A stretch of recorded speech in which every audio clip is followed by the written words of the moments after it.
Tóny ľudovej hudby detského folklórneho súboru Kopaničiarik otvorili vernisáž súťažnej výstavy, ktorú pri príležitosti 5. výročia založenia zorganizovalo združenie Kopaničiarsky región miestna akčná skupina.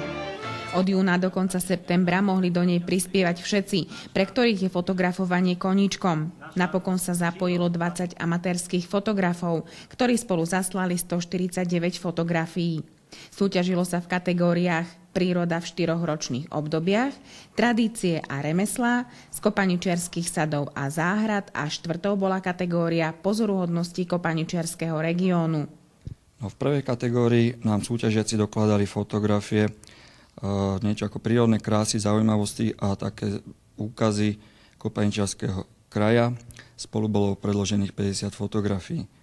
V druhej kategórii išlo o inšpirácie z minulosti zachované do dnešných čias, čiže nejaké jarmoky, výstavy, folklórne podujatia, rôzne zobrazenie remeselníkov a ich prác a spolu sme prijali 31 fotografií. V tretej kategórii sme teda chceli, aby nám súťažiaci predložili fotografie, nejaké plody, maškrtky a ďalšie špecialitky z kopaničiarskeho regiónu. Tiež bolo 31 fotografií predložených. A v poslednej kategórii sme teda chceli, aby nám predložili pamätihodnosti, kultúrne dedičstvo, rôzne iné turistické atrakcie z našeho regiónu, alebo ktoré sa u nás nachádzajú. A spolu bolo 32 fotografií. Víťazom prvej kategórie sa s fotografiou Mrazivá jeseň stal Matej Melek, ktorý bol zároveň aj celkovým víťazom, keďže získal 211 hlasov. 73 hlasov rozhodlo o víťazovi druhej kategórie, ktorým sa stal Robert Fritz za fotografiu v sprievode. Víťaznou v tretej kategórii bola fotografia Ovečky, ktorá získala 56 hlasov a v štvrtej kategórii to bola fotografia Večná láska, ktorá dostala 59 hlasov. Autorkou oboch bola Simona Gábová. Na čo budú tieto fotografie do budúcna využité? Fotografie využijeme na výrobu nových propagačných materiálov a nových trebárs aj publikácií. Tieto materiály budú ponúkané na rôznych výstavách, ako je treba Slovakia Tour, alebo Agrokomplex, alebo Region Tour v Brne. Propagácia nášho regiónu však nie je jedinou náplňou činnosti združenia.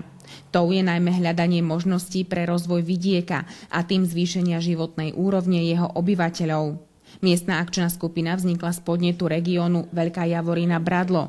Tvorí ju 23 miest a obcí, kde patrí Mijava, Stará Turá a Brezová pod Bradlom, obce Mijavského okresu a 5 obcí okresu Nové Mesto nad Váhom. Naša miestna akčná skupina vyhlasuje výzvy pre dané opatrenia, na základe ktorých môžu k nám žiadatelia predkladať projekty, respektíve žiadosti o nenávratný finančný príspevok. Našimi potenciálnymi žiadateľmi v rámci našich víziev sú predovšetkým obce, kde sú vlastne opatrenia na obnovu a rozvoj obcí a základné služby pre vidiecké obyvateľstvo. Samozrejme o tieto opatrenia je veľký záujem, keďže obce neustále potrebujú finančné prostriedky, potrebujú budovať a rozvíjať sa. Na čo konkrétne sa tieto prostriedky dajú využiť? Napríklad obce môžu čerpať na priestranstva verejné alebo parky, môžu si vybudovať detské ihriska, viacúčelové ihriska alebo športové ihriska.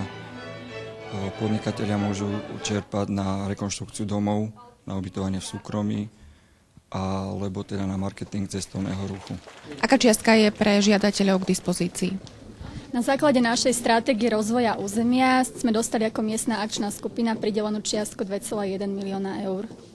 No, my sme už podporili, alebo teda schválili na našej miestnej akčnej skupine 35 projektov, z nich už je teda 26 podpísaných zmluv a približne 12 projektov už je aj ukončených. A koľko prostriedkov už bolo takýmto spôsobom prerozdelených? V súčasnosti sa nachádzame približne v 3/4 programovacieho obdobia.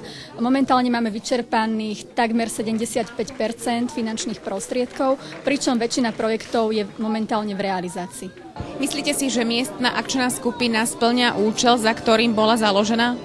Som presvedčená, že určite áno. Vďaka tejto miestnej akčnej skupine vzniklo veľmi veľa dobrých projektov. Jedným z nich je aj projekt rekonštrukcie ihriska v našej obci. Lebo aj nám sa podarilo získať finančné prostriedky na revitalizáciu Husovho parku. Náš tento kopaničiarsky región potrebuje takúto organizáciu, aby mohli obce, respektíve podnikatelia podávať projekty a získať nenávratné, teda tie peniaze, ktoré chýbajú tu v regióne.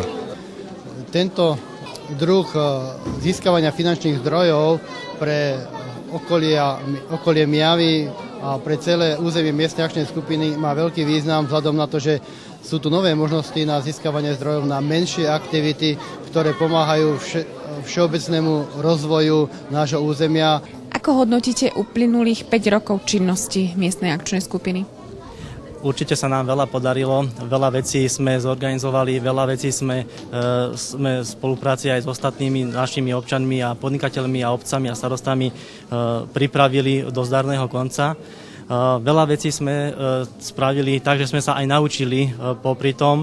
Samozrejme, veľa vecí je aj tých, ktorých sme boli by radšej, keby boli úspešnejšie ukončené a zrealizované, ale to je asi niečo, čo nás bude motivovať do budúcnosti veci napraviť a úspešne zrealizovať.